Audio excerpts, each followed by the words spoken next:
son site internet davidabassi.com. Abassi, A2B-A-S-I.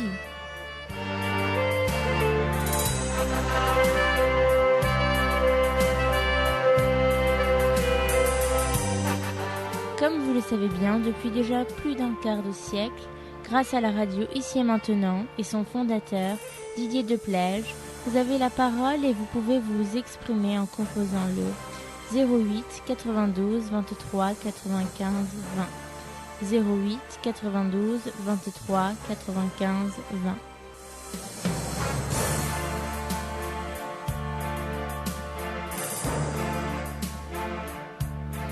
Voilà mes chers amis, comme déjà vous êtes au courant, je suis très ravi de recevoir ce soir Dr Razmara, un ami, quelqu'un qui vient d'une famille et que cette famille a joué un rôle assez important dans l'histoire de la Perse. Surtout son frère, le frère de Dr Razmara, général Razmara, qui était premier ministre du Shah d'Iran, assassiné à Téhéran. Et il y a déjà plusieurs dizaines d'années, bien sûr. Et sur cet assassinat, Dr Razmara, il m'a confié quelques secrets qui étaient assez importants. Actuellement,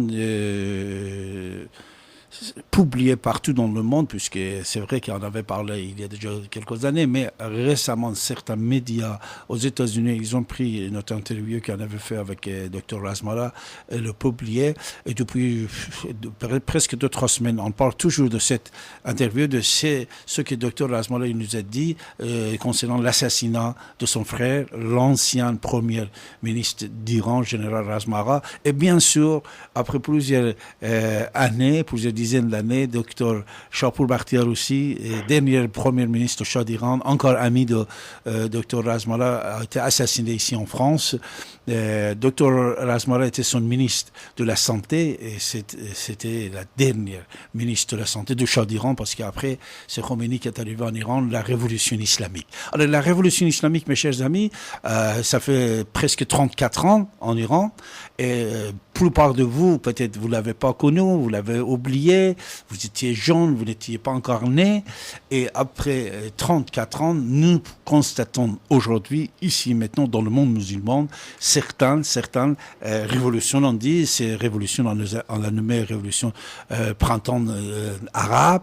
Alors cette printemps arabe, peut-être ça sera notre sujet de ce soir, de parler avec Dr Razmara, qui est lui-même et son frère et l'Iran étaient victimes de cette politisation de l'islam, d'islam politique, des ayatollahs, des pensées religieux musulmans qui va prendre le pouvoir, puisque même quand son frère était assassiné, le premier ministre d'Iran, c'était un des premiers ministres iraniens qui était indépendant. C'est-à-dire, comme vous savez, dans le pays tiers monde, toujours, il y a une néocolonisation du monde qui gouverne. Il désigne des gens et des gens qui obéissent, les étrangers, on peut dire, le pouvoir qui ont installé à l'extérieur de leur pays. Alors Razmara, le général, le frère de Dr Razmara, le général, c'était quelqu'un qui était indépendant. Il pensait à l'indépendance d'Iran, surtout concernant le pétrole iranien et beaucoup d'autres choses. Mais malheureusement, il était assassiné. Cet complot d'assassinat, si vous voulez, je vais demander au départ de notre émission, puisque Dr Razmara nous a parlé beaucoup à ce sujet. Mais avant de commencer, avant d'entrer dans le printemps arabe, et voir comment Dr Razmara voit ces révolutions islamiques dans le monde musulman. Je vais lui demander peut-être qu'il nous éclaire un peu, surtout vous, mes chers auditeurs, auditoristes, que vous venez d'entendre cet assassinat, c'est très ancien, mais l'histoire, ça se répète. Alors son frère était assassiné, premier ministre d'Iran, en Iran, à Téhéran, et son copain, Dr Bakhtiar, était assassiné, encore premier ministre du Shah d'Iran, ici. Mais la différence, bien sûr, qu'à l'époque même, on dit que le Shah d'Iran était mêlé à ça, y compris quelques d'autres pays. Alors, Dr Razmara, je suis tellement ravi de vous recevoir ce soir. C'est également, je suis heureux d'être avec vous, et puis j'ai toujours le plaisir de discuter avec vous, et puis de parler, d'apprendre, et puis surtout répondre à vos questions. Merci. Alors, si vous voulez, au départ, puisqu'on vient de parler de votre frère, qui est comme vous, votre famille, c'est une famille formidable, puisqu'ils ont marqué l'histoire d'Iran. L'histoire contemporaine d'Iran, c'était marqué par famille Razmara. Alors, puisque je viens d'évoquer l'histoire de l'assassinat du général Razmara, j'aimerais bien que vous-même, avant que nous entrons dans notre débat de printemps arabe, soi-disant, et toutes les révolutions islamiques qu'on voit dans le monde musulman, nous donner un peu des informations sur l'assassinat de votre frère, ce qu'il voulait faire, le projet qu'il avait, la personnalité qu'il avait, qui était indépendant, qui était patriote, et le complot qu'ils ont fait pour éliminer cette personnalité, mon cher docteur Razmara. Eh bien, M. Avesta, vous êtes très bien placé pour connaître l'histoire. Évidemment, c'est une histoire qui commence vraiment dans les années 50. Surtout, ça a commencé à partir de, si vous voulez, vraiment le problème, la crise de pétrole en Iran qui a façonné, si on peut dire, depuis un siècle, ce qui s'est passé dans notre pays, dans notre Perse, en Iran. Et puis, avec la dynastie des Pahlavis, la prise de pouvoir par Reza Shah, et puis après, au commencement de la Deuxième Guerre mondiale, il a été chassé du pouvoir, et puis c'est son fils qui a succédé. Enfin, c'est vraiment des événements tellement complexe et compliqué, et même je peux dire en ce qui concerne l'Iran, c'était vraiment des événements malheureux et souvent tragiques. En ce qui concerne de mon frère, bon, c'était un militaire qui était sorti de Saint-Cyr, et tout ce que je peux dire en résumé, il a été vraiment une des victimes de l'histoire de pétrole, et surtout cette guerre de pétrole qui date depuis à peu près un siècle dans cette région. L'évolution de cette histoire de pétrole qui, après la Première Guerre mondiale, et surtout au cours de la Deuxième et après la Deuxième Guerre mondiale, c'était vraiment, ça a donné lieu à une guerre disons, cachée, une guerre qui était toujours présentée de différentes façons, et ça se soldait toujours par des guerres, des guérillas, et puis des catastrophes. Mon frère, évidemment, il voulait projeter l'Iran dans le progrès, et évidemment il s'est heurté à de l'archaïsme religieux, cet archaïsme religieux qui était prôné depuis des siècles en Iran, et que les religieux, cette religion avait la prétention de dominer le pays sous toutes ses formes, en particulier en politique. Ce qu'on peut résumer en disant l'islam politique, l'islam politisé. Et évidemment, avec un côté de fanatisme et de violence. Alors donc, en résumé, voyez-vous, ça s'est soldé toujours par des crises, par des agitations et par des assassinats. Alors, donc, mon frère a été assassiné en mars 1951 à Téhéran, dans la mosquée, par un fanatique islamique, et c'était à peu près c'est les frères musulmans, c'est les fadaïns islamiques qui étaient vraiment si vous voulez, le précurseur, le berceau de ce qui a évolué jusqu'à l'avènement de Khomeini.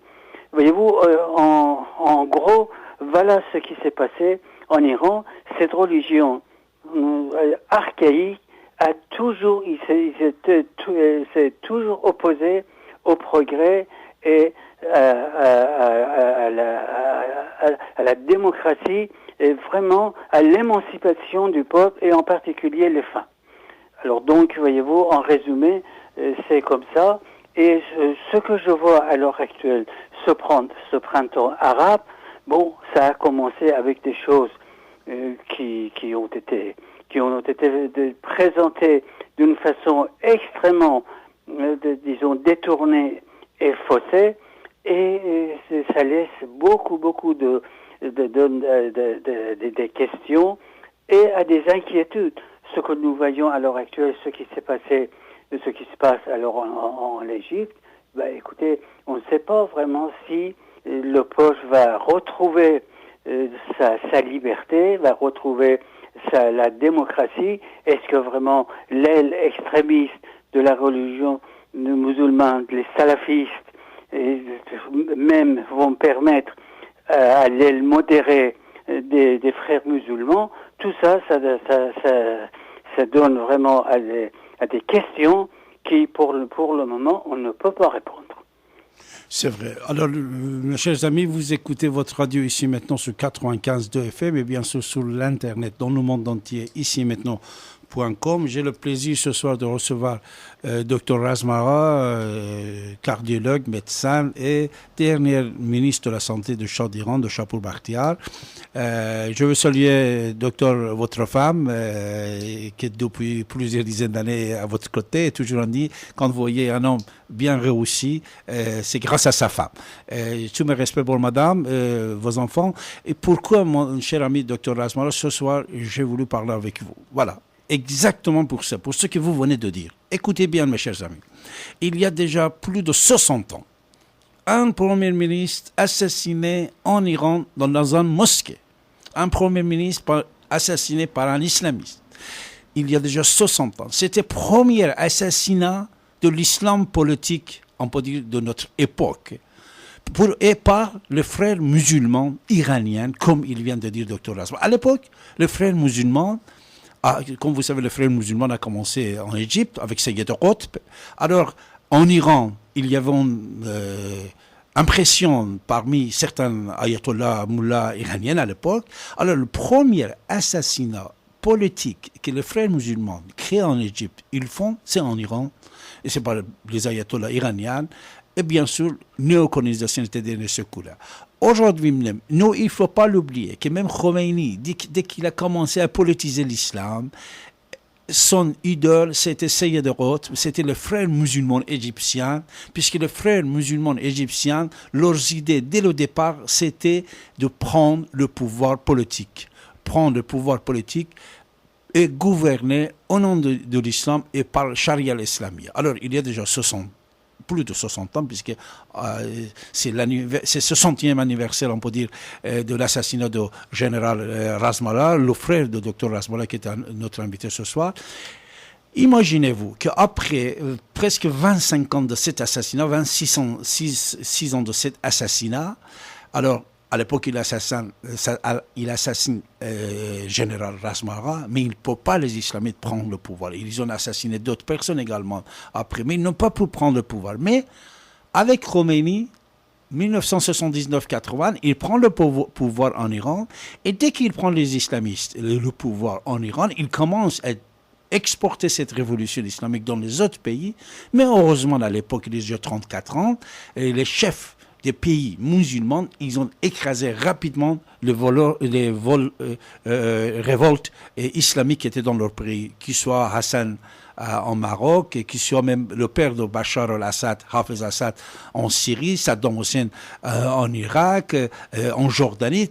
Une fois que Khomeini a réussi déjà 34 ans, tout de suite, son slogan c'était d'exporter cette révolution islamique dans les pays musulmans. Mais à l'époque, puisque la révolution islamique iranienne était tellement jeune, il n'avait pas encore assez de force pour pouvoir financer et défendre d'autres révolutions islamiques dans le monde. Ils ont fait des congrès, des séminaires, on peut dire, en Iran à l'époque, et que je me rappelle, même moi, j'ai participé, Dr Razmara, à quelques séminaires et congrès qu'ils ont fait en Iran. Je me rappelle qu'il y avait les frères musulmans d'autres pays musulmans qui sont venus à Téhéran à l'époque, que moi j'avais 18 ans, 19 ans, 20 ans. Quand ils sont venus, sous l'invitation de Khomeini, et ils sont venus dans la réunion avec le visage caché. Pourquoi? Puisqu'après, ils voulaient retourner en Irak, ils voulaient retourner en Arabie Saoudite, Égypte et d'autres pays. Et il ne faut pas oublier que même à Takfir ou al-Hijra, c'est Khaled Istanbuli, ce qui a assassiné Anwar al-Sadat. Également, c'est une branche de frères musulmans. Alors, mon cher ami, Dr Razmara, votre frère était première victime de cet islam politique il y a déjà 61 ans, c'est-à-dire les frères musulmans. Après les frères musulmans, mais avec le nom de khoménisme, avec le nom de Velayat Fari, avec le nom de gouvernant de Fari, il prend le pouvoir en Iran. Au départ, ils n'ont pas réussi à exporter cette révolution, mais nous pouvons constater qu'après 34 ans, ça y est, on a dit que c'est le printemps arabe qui a commencé. Aujourd'hui, la conférence qui était à Genève, mon cher ami, Dr Razmara, j'ai entendu que dans le couloir, les chefs du monde entier, ils disaient, écoutez, si on va éliminer Bachar al-Assad tout de suite, on ne sait jamais qu'est-ce qui va passer, puisqu'il y a le gaz et pétrole pour l'Europe qui passe par la Syrie, il y a les sites militaires de la Russie qui est à Tartus. Ils ont dit, si on enlève ce gars-là tout de suite, ça va être dangereux. Pourquoi? Puisque nous avons vu cette danger en Irak, nous avons vu cette danger en Afghanistan, même en Libye actuellement, et même en Égypte. Écoutez, en Égypte, mon cher ami Dr Razmara, en Égypte, monsieur Mohamed Morsi, avant que les généraux, il dit, voilà, c'est beau, c'est vous qui vous avez gagné, pas monsieur Shafiq, avant de prononcer son nom, qu'est-ce qu'il a dit? Il a dit, moi, j'ai aucun rapport avec l'Iran. Moi, je suis très proche avec l'Arabie Saoudite. Je suis avec l'Arabie Saoudite. Je suis pas avec l'Iran. Il a dit ça. Une fois qu'on a tamponné son mandat, on a dit, voilà, c'est lui qui a gagné les élections. Tout de suite, il a fait une interview avec les agences iraniennes en disant que l'Iran, pour nous, c'est très important. La révolution islamique en Iran, c'était notre symbole. Et nous voulons garder l'équilibre dans le monde musulman. On va avoir de bonnes relations avec nous. Et bien sûr, après, pour les gens qui parlent anglais, français, arabe, ils ont dit non, ils ont démenti. M. Morsi n'a pas dit ça, mais c'est leur politique. C'est-à-dire, une chose qu'un jour, si on aura le temps d'en parler, c'est des politiques cachées qui existent dans le monde entier, y compris dans le pouvoir islamiste du monde. Ils ont fait ça, Dr Razmara, exactement la même chose, ils ont fait ça pour la Tunisie.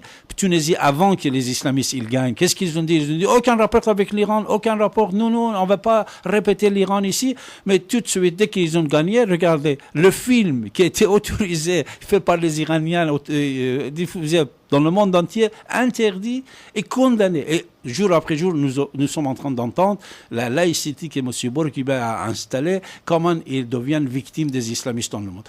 Pour ça, ce que vous venez de dire, mon cher ami Dr Razmara, c'est très important. Et vous êtes ce soir, ici maintenant, nous sommes le 30 juin 2012, exactement 23h41. Nous avons un grand témoin de cet crime qui a été commencé à faire au nom de l'islam et pour l'islam politique par les frères musulmans iraniens, qui c'était votre frère qui était victime, mon cher ami. Vous êtes un grand témoin de notre histoire. Alors, maintenant, je veux demander votre avis, mon cher ami Dr Razmara, votre avis sur le printemps arabe. Alors, est-ce que vraiment c'est un printemps ou c'est une catastrophe pour les pays musulmans, mon cher ami? Écoutez, Maître Avessa, si je peux me permettre, je ne me permets pas de vous corriger, mais seulement j'insiste sur le fait que l'islam, c'est une entité unique. Et il n'y a pas de dualisme. L'islam, ce n'est pas l'islam de politique ou l'islam religieux. L'islam, c'est une entité unique. L'islam a la prétention de régir, de diriger et de gouverner les musulmans avec les lois coraniques. Donc, c'est une illusion, vous savez, c'est une poudre aux yeux qu'on croit islam politique, islam non politique. Non, islam, c'est unique, et d'ailleurs, depuis son apparition, cette religion a la prétention de dominer le monde et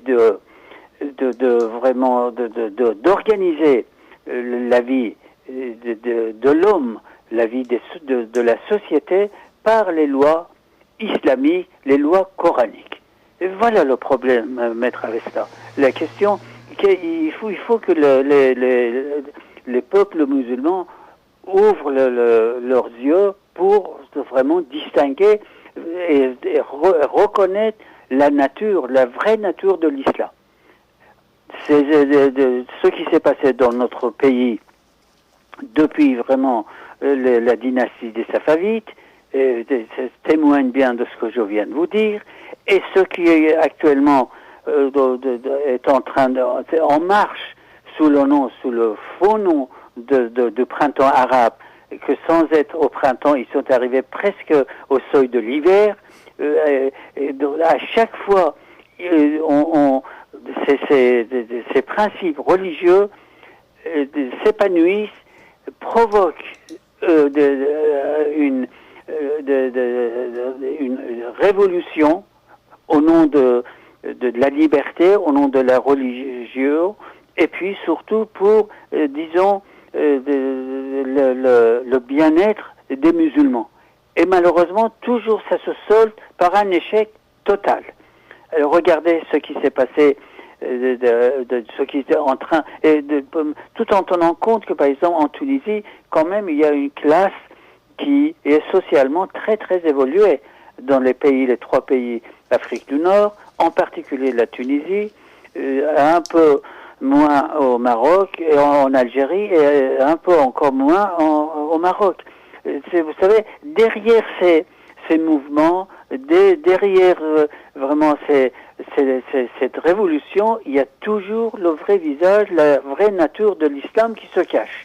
C'est pour ça que ça amène toujours à un point de non-retour, comme chez nous en Iran. Parce que le jour où ils ont commencé avant l'année 78, ces religieux et ces frères musulmans, les fadaïs islam, ils ont parlé de la démocratie, de la purification de la société, etc., etc., etc. Et voyez-vous où est notre pays? Jamais l'Iran n'a connu une prostitution dans ces dimensions. Jamais le pays n'a été aussi pillé.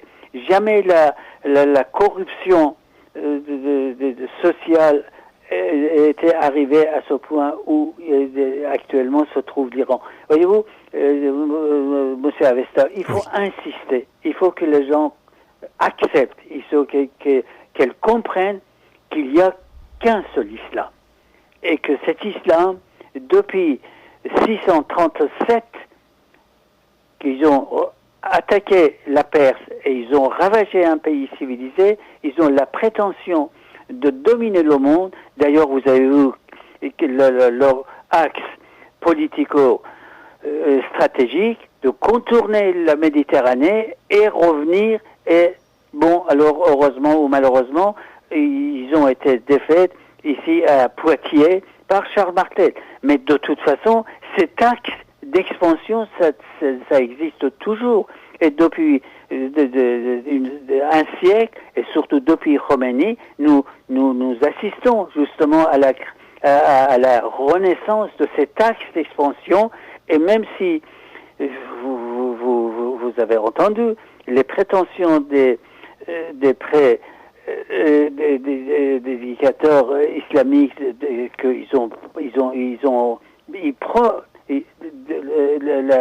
le mouvement pour encore venir ici vers l'ouest et contourner la Méditerranée et revenir. Et ça, ces paroles, ces menaces existent à l'heure actuelle depuis quelques années, depuis quelques mois. Alors donc, j'insiste surtout pour que les gens comprennent réellement la vraie nature de l'islam et ses prétentions. Tout à fait d'accord avec vous, mon cher ami, Dr Razbarat, 100% d'accord avec vous, puisque surtout, comme vous savez, l'islam, comme vous venez de dire, dès le départ, c'était une partie politique. Et dès le départ, ce qui a été exercé par le prophète de l'islam, c'était des actes politiques, surtout dans le Coran, et Hezbollah humul ghalibun. Déjà, le Coran même, il reconnaît que l'islam c'est une partie politique puisqu'il parle de Hezb. Hezb en arabe, ça veut dire parti. Hezb, ça veut dire parti politique.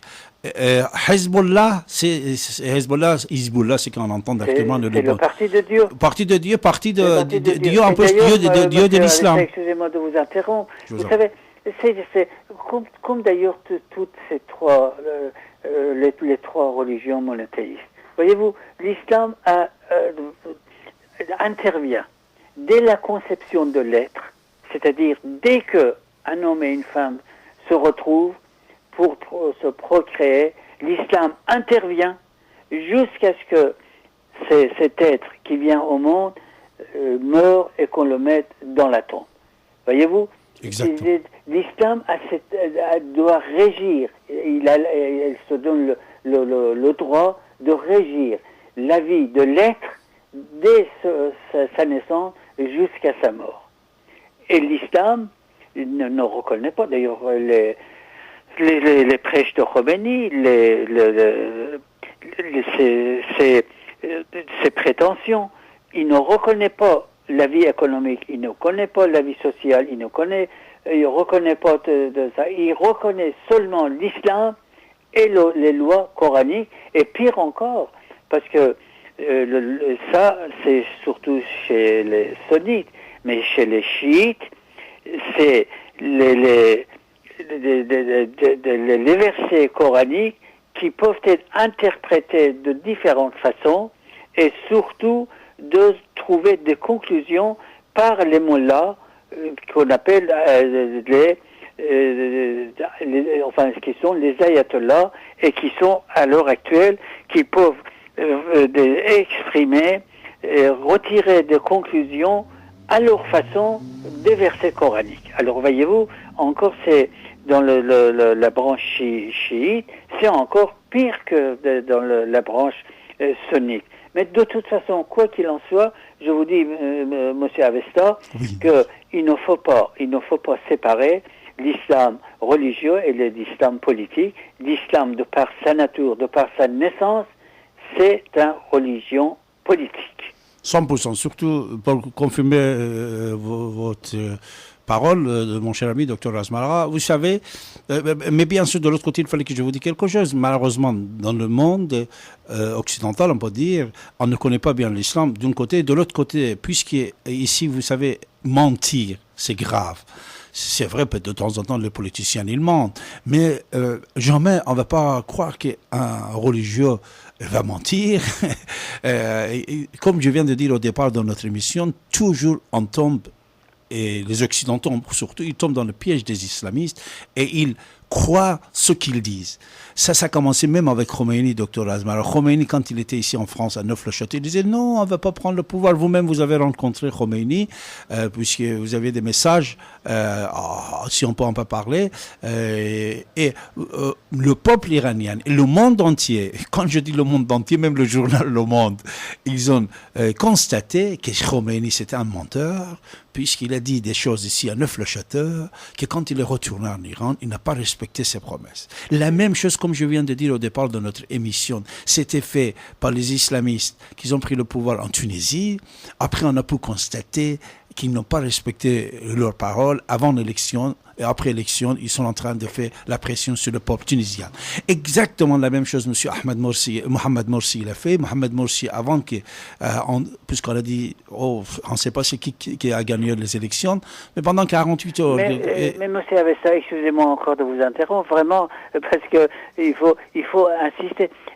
Ce n'est pas la question de Khomeini, ce n'est pas la question de cette révolution en Égypte à tout va. Mais regardez vraiment l'histoire du prophète et l'histoire de Mahomet. Regardez ses paroles quand il était à la Mecque. Exactement. Et quand il a été obligé d'émigrer à Médine, il a complètement changé.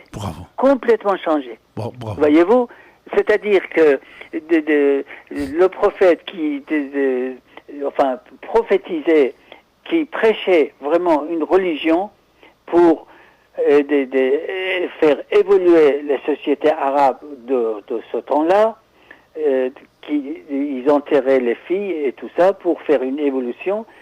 Quand il a commencé à casser à la Mecque les divinités Et puis, après, quand il a vu, parce qu'il était un homme très intelligent, il était un penseur, hein, et surtout un sociologue.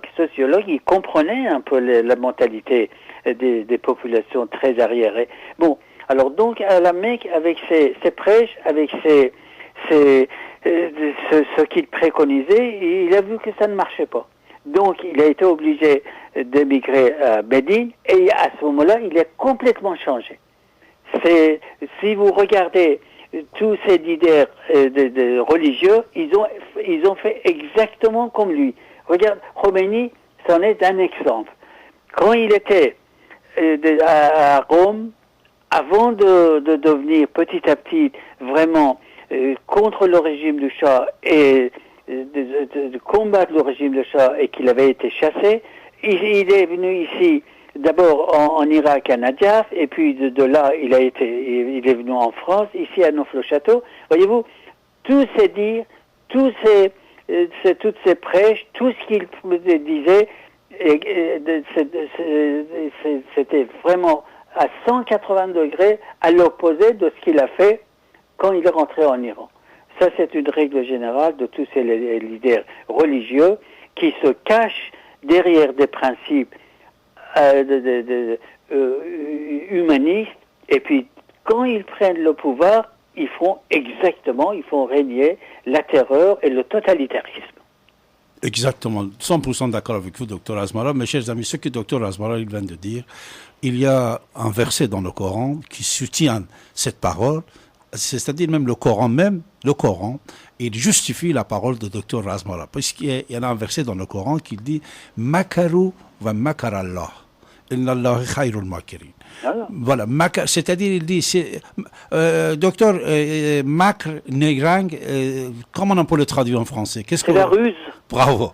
La ruse, il dit qu'ils ont rusé, et le Dieu Allah, c'est-à-dire Allah, c'est le Dieu ami très proche au prophète de l'islam, puisque Aïcha, sa femme, et Aïcha, il disait, monsieur Mahomet, le prophète de l'islam, il disait, moi je suis étonné de voir que chaque fois que Mahomet, il a des problèmes, c'est Allah, il vient, il disait Jibril, ange gardien, mais il disait Allah, il disait que son Allah, il vient pour arranger des choses pour lui. C'est Aïcha qui l'a dit, c'est pas David Abbasini, docteur Asmara. Alors, cet verset de Coran, c'est dans le Coran, c'est-à-dire ce n'est pas ni de hadith, ni de rawayat, ni de paroles à droite à gauche, il existe dans le Coran qui dit être rusé, c'est-à-dire être menteur, mentir avant les élections. C'est ce qu'on appelle le mot tarier. Tarier, voilà. C'est-à-dire de cacher, et que c'est tout à fait autorisé, et il faut le faire. D'ailleurs, Khomeini en a usé beaucoup. C'est-à-dire de cacher exactement la vérité, et surtout de cacher ça par des stratagèmes. C'est ce qu'on appelle tarier. De rester silencieux pendant un certain temps, et après, quand la situation le permet, vraiment de sortir les vrais plans, les vrais projets. C'est ce qu'on appelle tarier, c'est ce qu'on appelle une ruse, et que c'est très toléré. Et d'ailleurs, dans les 5 piliers de l'islam, qu'est-ce que c'est que le djihad, Maître Avesta? Qu'est-ce que c'est que le djihad? Voilà, voyez-vous? La guerre sainte. La guerre sainte. Alors, pour interpréter, pour justifier la raison pour la guerre sainte, on peut toujours trouver. Alors, voyez-vous, déjà, voyez-vous, il y a ce qu'on appelle, il y a le ver dans le fruit. Déjà, il y a vraiment l'intolérance, il y a de la corruption, et le mensonge dans ces principes religieux de l'islam et dans le Coran. C'est vrai. Alors, docteur Asmara, à votre avis, pourquoi vous-même, vous venez donner des exemples, et l'Occident, et en Occident, il y a des historiens, il y a des journalistes, il y a des analystes qui peuvent bien analyser les propos de l'islam de première. À ce jour, celle de Khomeini, celle des talibans, celle de l'Égypte et la Tunisie et d'autres pays musulmans d'aujourd'hui, celle de la Libye. La Libye, une fois qu'ils ont tué Gaddafi, le premier jour de la naissance de République islamique en Libye, le gars, il vient, il dit, voilà, nous allons exécuter le charia islamique. Moi, la question, c'est ça, docteur, puisque ça fait des années que vous êtes en France, depuis que vous étiez étudiant à ces jours-là. Alors, même l'assassinat de votre frère, vous l'avez appris quand vous étiez ici à Paris.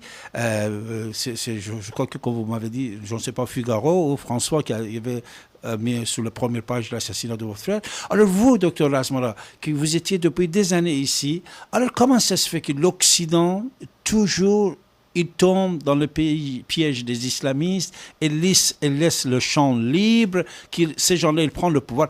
Moi, je vous assure, monsieur docteur Razmara... C'est pas leurs intérêts, oui. avec ça. Oui. Parce que depuis des siècles,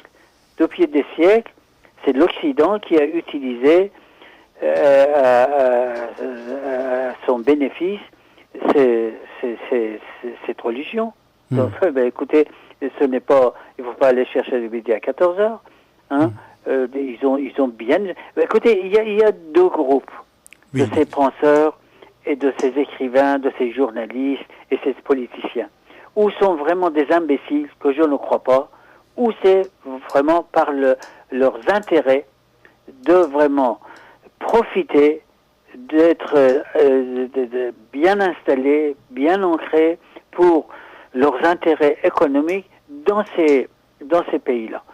Et d'ailleurs, pourquoi, écoutez, monsieur Avesta, pourquoi qu'il y a eu, vous savez, la guerre en Afghanistan, hein, avec la création de République islamique. Al-Qaïda. Oui. Pourquoi, hein? Qui les a créés? Qui les a armés? Qui les a financés contre les Russes? Et qui a vraiment utilisé cette arme religieuse pour, disons, chasser les incroyants soviétiques, pour les buter hors Afghanistan? Voyez-vous, c'est les Américains, bien sûr. Ces puissances-là, ils ont utilisé cette religion. Et d'ailleurs, cette histoire depuis un an ou 14 mois, ce qui se passe en Afrique du Nord, ce qui se passe au Proche-Orient, hein, c'est surtout, il y a une grande partie dans l'axe de l'intérêt de l'Occident et des Américains. Vous avez tout à fait raison. Mes chers amis, vous écoutez Radio Ici Maintenant sur 95.2 FM. Sur l'Internet, vous pouvez nous écouter en tapant Ici et Maintenant .com. Bien sûr, vous pouvez nous regarder comme vous regardez à la télé dans le monde entier. Sur Facebook également. Je constate actuellement que beaucoup de gens sont en train de nous envoyer des messages des États-Unis, de Canada, de Montréal. Voilà, nous avons même Tokyo, Japon qui sont en train de nous écouter. Les francophones dans le monde entier. Vous êtes le bienvenu sur 95.2 FM. Et ici maintenant.com. J'ai le plaisir et l'honneur ce soir de recevoir encore une fois un ami et une personnalité assez prestigieuse, important, un grand savant, le docteur Razmara, cardiologue, dernier ministre de la Santé de Shah d'Iran. Docteur Razmara, restez avec nous. Une petite pause musicale pour que vous preniez un verre d'eau peut-être et on va revenir, continuer. Écoutez, je vous remercie, je resterai à l'écoute. Si vous avez encore... Bien sûr, bien sûr. Je ne dis pas des questions, mais enfin... On va vous déranger encore quelques minutes, mon cher. Non, mais je suis à votre disposition. J'ai tout mon temps. Vous savez, je dors très, très tard dans la nuit. Je sais, docteur. Restez avec nous.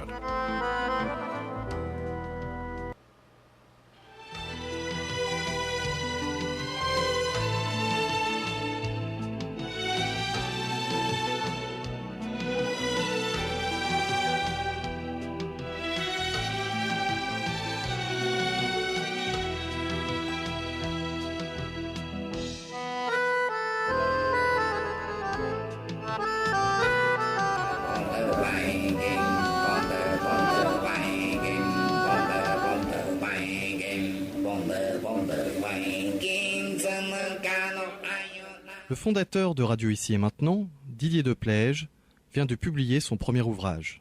Il a pour titre « Le protocole Oracle », avec une préface de Tom Verdier. Je vous lis le résumé proposé en 4e de couverture. Depuis quelques années, désemparés face à une crise durable, les dirigeants de la fédération font discrètement procéder avant chaque décision importante à une séance de voyage dans la conscience. Ils disposent d'une ressource humaine ultra sélectionnée, issue de diverses régions du monde.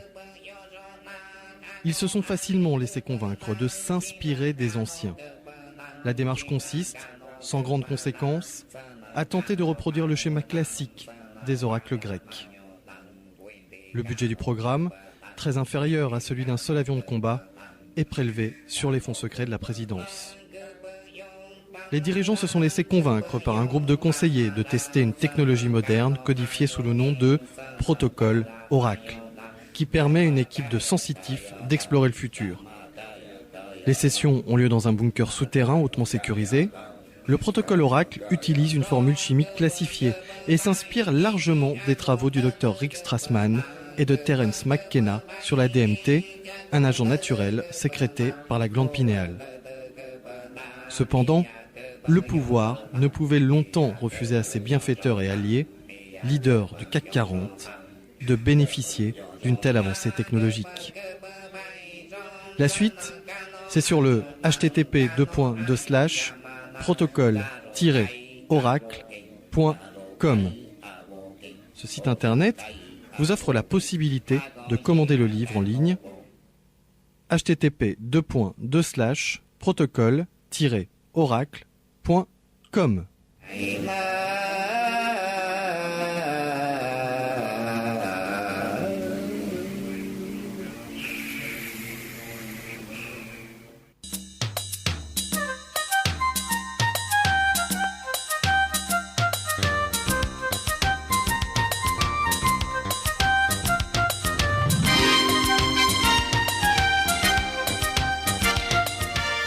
Vous êtes à l'écoute de la radio Ici et Maintenant sur 95.2 FM et sur l'internet ici-et-maintenant.com.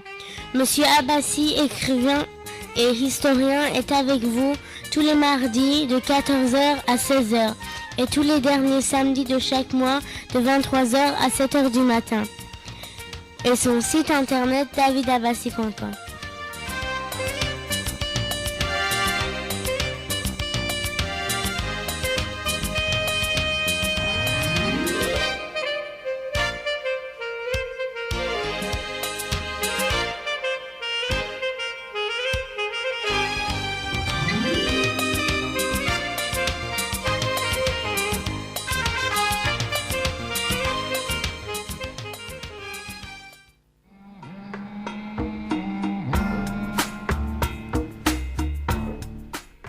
Bonjour à tous, Laurent Fent, une annonce vous concernant. Sachez que je vous propose le lundi 2 juillet un atelier conférence dans les locaux de la radio au 8 rue Violet dans le 15e arrondissement à Paris, métro mode Piquet-Grenelle ou duplex. La thématique à laquelle je vous convie, comment trouver sa voie ? Et oui, comment trouver son chemin, sa voie, ce pourquoi nous sommes faits. Il y a des indices, c'est ces derniers que je vous propose de trouver ensemble le lundi 2 juillet à partir de 20h jusqu'à 22h30. Je vous rappelle qu'une participation de 10 € vous sera demandée qui reviendront à la radio.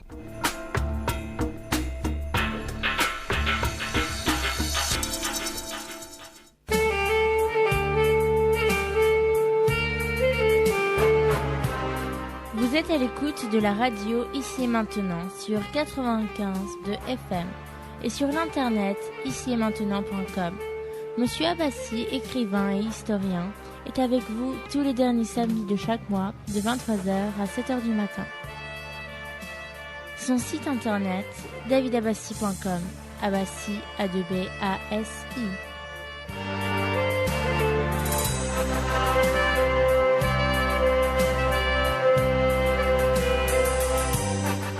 Comme vous le savez bien, depuis déjà plus d'un quart de siècle, grâce à la radio Ici et Maintenant et son fondateur, Didier Deplège, vous avez la parole et vous pouvez vous exprimer en composant le 08 92 23 95 20. 08 92 23 95 20.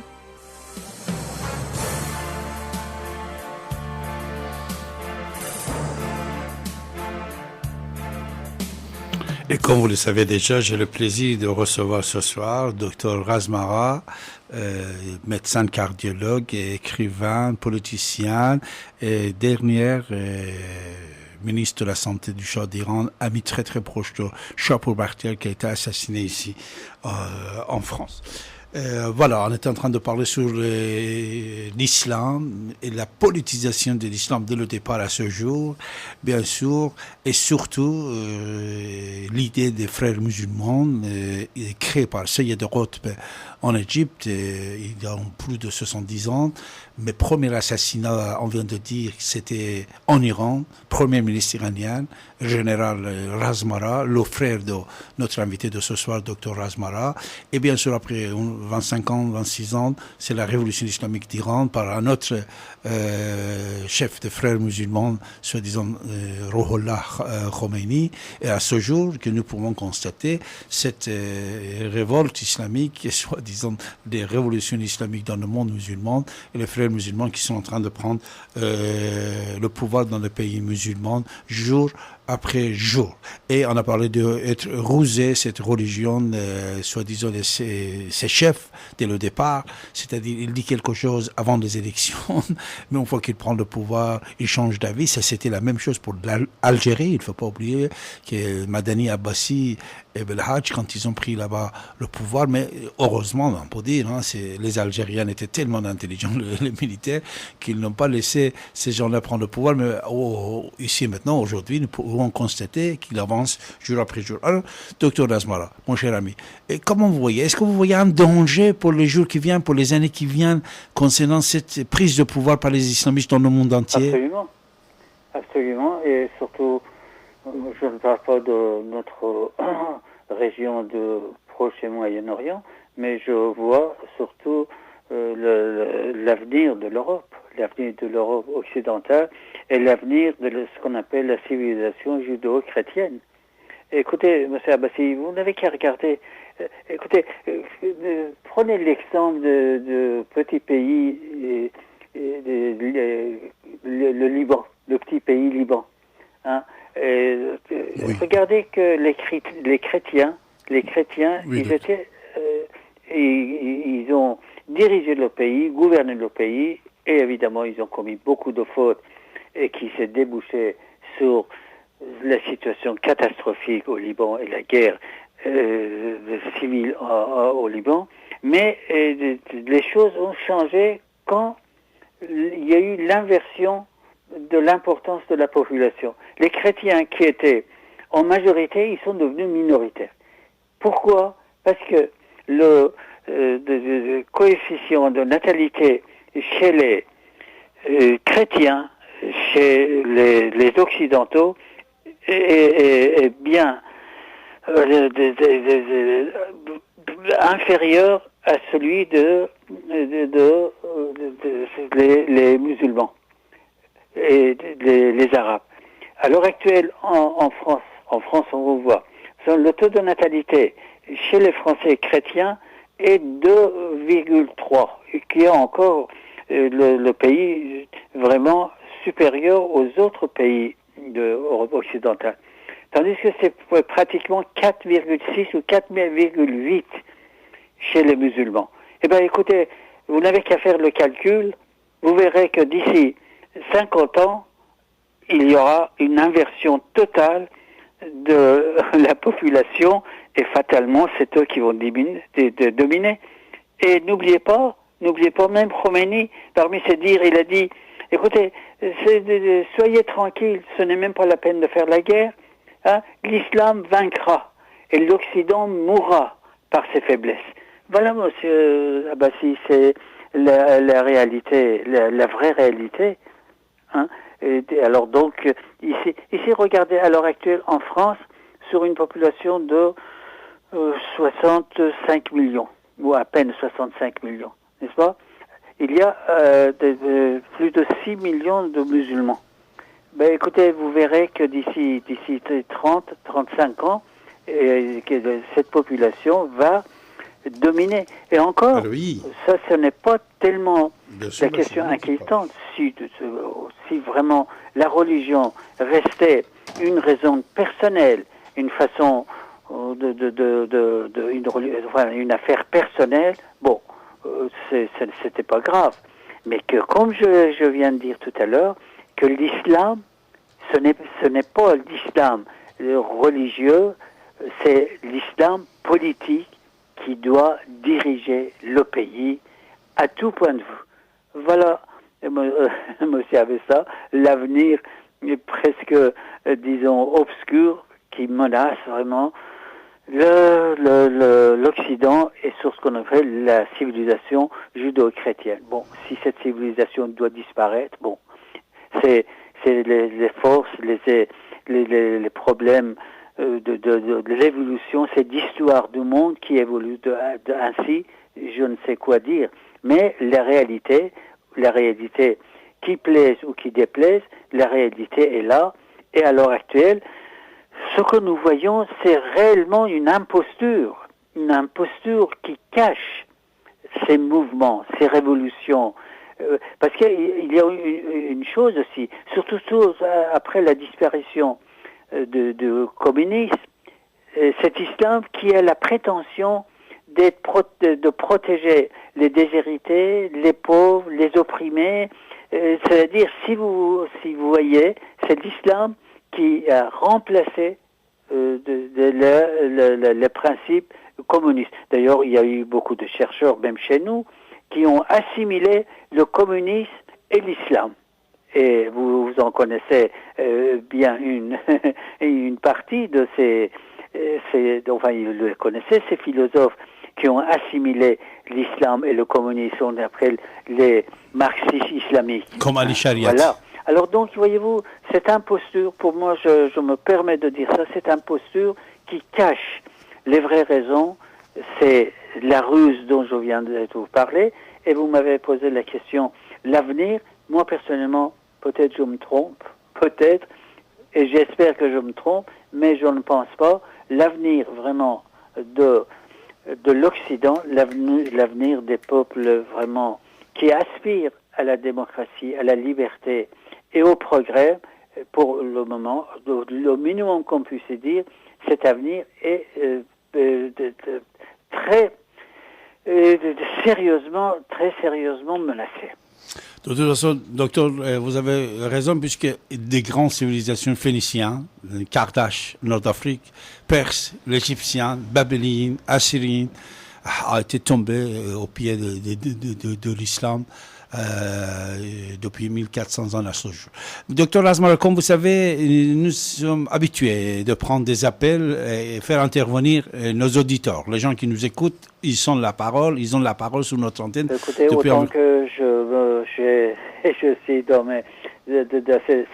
mes possibilités de penser, je répondrai très franchement et je répondrai honnêtement ce que je pense. Merci. Alors nous avons Farid avec nous et Bachir. Oui. Farid, bonjour.